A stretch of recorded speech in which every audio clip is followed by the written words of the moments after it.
Hello dear students, I am Hemant Vishwakarma, Shri Uma Vidya Mandir Uchchatar Madhyamik Vidyalaya हटक्लियर। आज हम क्लास 12 इंग्लिश मीडियम की पोयम माय फादर ट्रेवल्स का सेकंड पार्ट लेकर आए हैं। फर्स्ट पार्ट में हमने देखा है कि जिसकी जो पोयम के कुछ हिस्से को हमने फर्स्ट पार्ट में पढ़ लिया है। माय फादर ट्रेवल्स दिलीप चित्र के माध्यम से लिखी गई ये पोयम है। इसका जो सेकंड पार्ट है उसको आज हमको समझना है। तो आइए हम इस पोयम को जो दूसरा पार्ट है, बाकी का हिस्सा बचा हुआ उसको समझते हैं। Home again I see him drinking with T, eating a stall chapati, reading a book. Poet कह रहे अपने पिता के बारे में, फिर से घर पर वो बता रहे हैं। होम अगेन घर के बारे में बता रहे, घर पर उनके पिता की कैसी क्या स्थिति है बता रहे हैं यहाँ पर। Home again I see him drinking with T, जब वो शाम को लौटते हैं देर रात, वो जब घर आते हैं तब तक जो है उनकी चाय भी जो है ठंडी हो जाती है। वो ठंडी चाय पीते हैं, मैं देखता हूं उन्हें देर से लौटने के कारण। ईटिंग ए स्टॉल चपाती, स्टॉल का मतलब होता है जो है ठंडा खाना या बासी खाना जो होता है। मैं देखता हूँ लेट होने के कारण वो खाना भी जो है ठंडा खाते हैं। रीडिंग ए बुक, उसके बाद वो किताब पढ़ते हैं। इस प्रकार से देर से वो लौटते हैं और अपने कार्य को करते हैं। इसके आगे लिखा हुआ he goes into the toilet contemplate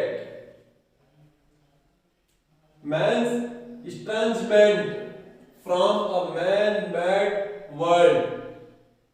आगे पोएट कह रहे हैं अपने पिता के बारे में।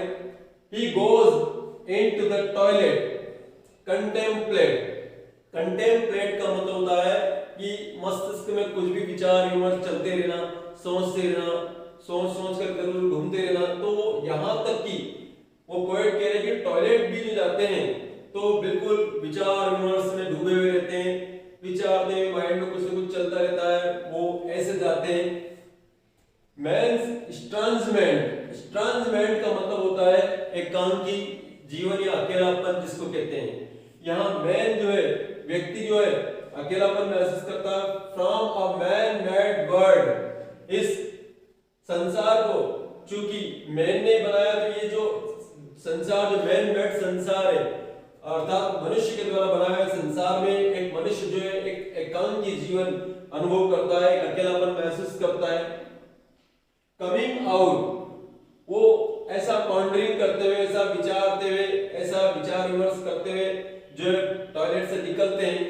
Coming out he trembles at the sink, ऐसा समझते हैं वो थोड़े से जो है ट्रिम्बल हो जाते हैं। ट्रिम्बल में से कांपना है, कपकपाहट होती है इससे, और कांपते हैं थोड़े से इस विचार से सिंक हो जाते हैं, संकुचित होते हैं।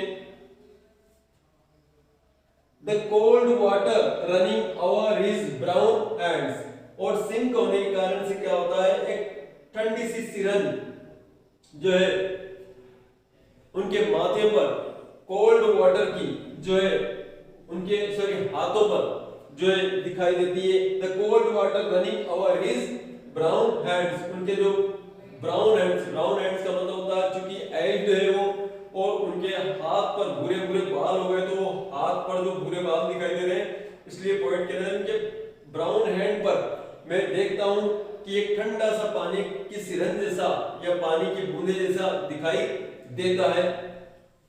A few droplets cling the graying hair on his wrist, और यहाँ पोएट कह रहे हैं ड्रॉपलेट्स बोलते हैं पानी की छोटी छोटी बूंदों को। क्लिंग का मतलब होता है चिपकना। पोएट कह रहे हैं और मैं देखता हूं a few droplets cling the graying hair, graying hair मतलब कि उनके हाथों पर जो भूरे भूरे रोवे जैसे बाल है, रिस्ट यानी कलाई होती है। तो पोएट कहते हैं कि मैं जो है महसूस करता हूं, देखता हूं कि उनके हाथों पर जो है पानी की छोटी छोटी बूंदे, उनके हाथों पर जो बाल है भूरे भूरे, उनके ऊपर जो है वो चिपकी हुई सी मुझे दिखाई देती है कलाई के ऊपर, ये पार्ट पर। His swollen children have often refused to share jokes and secrets with him. Sullen children का मतलब होता है बदतमीज या बिगड़े हुए। रिफ्यूज टू शेयर का मतलब होता है यहाँ पर जो है शेयर करने से मना कर देना। जॉक्स एंड सीक्रेट्स का मतलब होता है हंसी मजाक और जो भी रहस्य होते हैं, घर की जो गुप्त बातें होती है। यह कहा जा रहा है sullen children have often refused to share, उनके जो है बदतमीज बच्चे जो उनकी बातें नहीं सुनते हैं, वो अक्सर उनके साथ जो है कोई भी जॉक्स और सीक्रेट्स या कोई भी घर के बारे में जो बातचीत होती है या कुछ भी बातें जो होती है वो शेयर नहीं करते हैं, अक्सर जो है उनको उपेक्षित कर देते हैं। He will now go to sleep, अब वो सोने के लिए जाएंगे।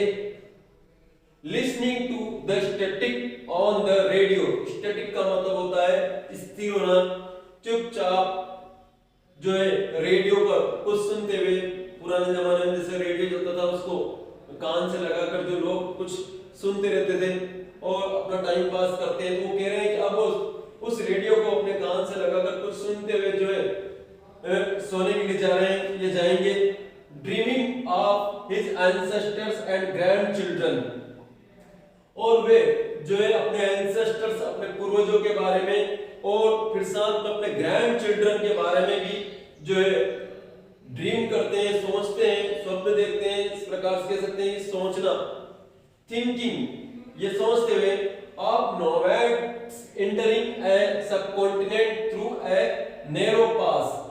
नोमैड्स बोलते हैं खाना बदोश लोगों को, जिप्सी लोग जो होते हैं जो एक स्थान से दूसरे स्थान पर चले जाते हैं। सब कॉन्टिनेंट का मतलब होता है उपमहाद्वीप, नैरो पास का मतलब होता है संकीर्ण स्थान। तो पोएट यहाँ पर इन शब्दों को इस हिसाब से कहना चाहते हैं कि ये सोचते हुए वो सोने के लिए चले जाते हैं, अपने पूर्वजों के बारे में भी सोचते हैं, अपने ग्रैंड चिल्ड्रन के बारे में भी सोचते हैं, और ये सोचते हैं कि देखो किस प्रकार से बाहर ये नोमैड्स लोग जो है इस सब कॉन्टिनेंट में एक पतली सी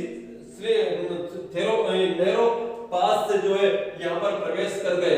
अर्थात पोएट का कहने का मतलब यहाँ पर कि देखो जो समय है इसमें किस प्रकार के लोगों ने प्रवेश किया है, कैसा यहाँ पर बदलाव आया है।